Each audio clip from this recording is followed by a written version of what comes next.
मुनीब फारूक हमारे साथ मौजूद हैं, माहिर कानून सीनियर सहाफ़ी। मुनीब, अनदर बिग रिलीफ, फ़र्द जुर्म आयद हो गई थी, 13 को शहादतें रिकॉर्ड होनी थी, लेकिन स्टे ऑर्डर की उन्होंने दरख्वास्त की और स्टे उन्हें मिल भी गया इस केस में। सो बताइएगा, कुछ हमें ग्राउंड समझा दीजिए जिन टेक्निकल ग्राउंड्स का अवैस तस्करा कर रहे थे कि इस केस में ऐसा ही होना था लीगली, या ये बहुत बड़ा रिलीफ है इमरान खान साहब के लिए।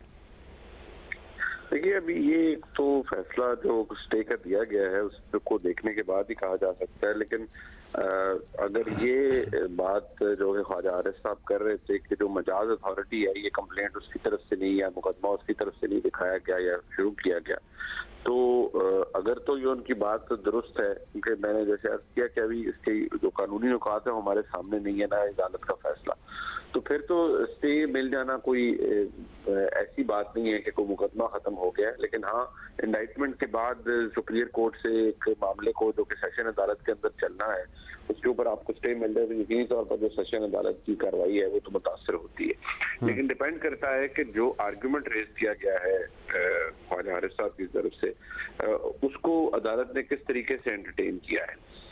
आम अंडरस्टैंडिंग तो यही थी कि जो इमरान खान साहब के खिलाफ तोशाखाना रेफरेंस था, उसके अंदर जो चीजें सामने आई थी वो बाकायदा तौर पर एक ट्रायल की सूरत में वो आगे मिसकंडक्ट और का जो मामला था या एक खास कानून के तहत वो सेशन अदालत के अंदर ले जाया गया था। लेकिन अगर ये बात दुरुस्त है तो फिर तो एक बहुत बड़ा लीगल फ्लॉ है जो कि या हुकूमत के पार्ट पर गलत किया गया है या इलेक्शन कमीशन के पार्ट पर गलत किया गया है। लिहाजा इसके ऊपर डिपेंड करता है कि अदालत के फैसले के अंदर पता चलेगा, क्योंकि करप्ट प्रैक्टिसेस एक्ट के तहत अब देखना पड़ेगा कि वहां पर मजाज अथॉरिटी किसको तस्लीम किया गया है।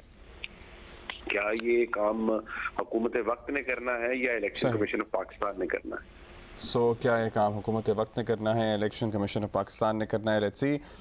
तो मुनीब, ये जो स्टे मिलता है इसकी कोई मुद्दत होती है, गैर मुअय्यना मुद्दत होती है? इसे जो पिटिशनर है दोबारा लेकर जाएगा तब इसका फ्यूचर कुछ डिसाइड होगा? अभी ये कितनी देर मामला लटका रुका रह सकता है? नॉर्मली डिपेंड करता है कि अदालत ने किस बेस के ऊपर दिया है। अगर तो ये स्टे है कि जी मजाज अथॉरिटी ने नहीं दिया, तो मजाज अथॉरिटी को भी नोटिस इशू किए जाएंगे कि ये आपने क्यों नहीं किया। अगर उसको उसकी दुरुस्ती कर दी जाए तो फिर मामला शायद आगे चल सकता है। लेकिन अगर कोई भी स्टे गैर लामहदूद मुद्दत के लिए तो नहीं हो सकता। जो स्टेटस को ऑर्डर होता है वो भी एक खास राय में दिया जाता है। लेकिन मैंने जैसे पहले अर्ज किया कि डिपेंड करता है कि इमरान खान साहब का जो मामला था तोशाखाना के अंदर, उसको जब वो डिसाइड हुआ था तो करप्ट प्रैक्टिसेस एक्ट के तहत कहा गया था कि उनके खिलाफ मुकदमा चलेगा। अब उसमें डिपेंड करता है जो मजाज अथॉरिटी है उसका, कि क्या मजाज अथॉरिटी ने ही ये मामला शुरू किया। अगर नहीं किया तो फिर वो एक कानूनी हुक्म है, या तो उसे दूर किया जाएगा। अब ये नहीं हो सकता और बड़ा अनयूजुअल लगेगा कि जी इंडाइटमेंट हो गई है लेकिन आप सिरे से उस अदालती मामले को ही खत्म करते हैं, वो तो शायद मुझे लगता है मुमकिन नहीं होगा।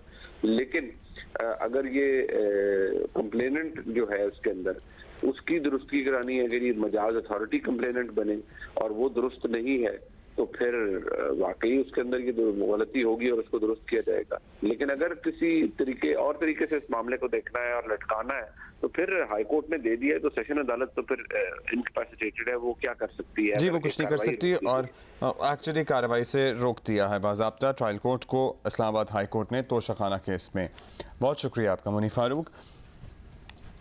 इसका तफसीली फैसला जब सामने आएगा तो एग्जैक्टली पॉइंट्स पता लग सकेंगे कि क्या मतलब पिटिशनर जो होना चाहिए था वो नहीं है, वो टेक्निकलिटी अगर दूर की जाए तो एक केस आगे बढ़ सकता है या अभी वैसे ही बस रोक दिया है।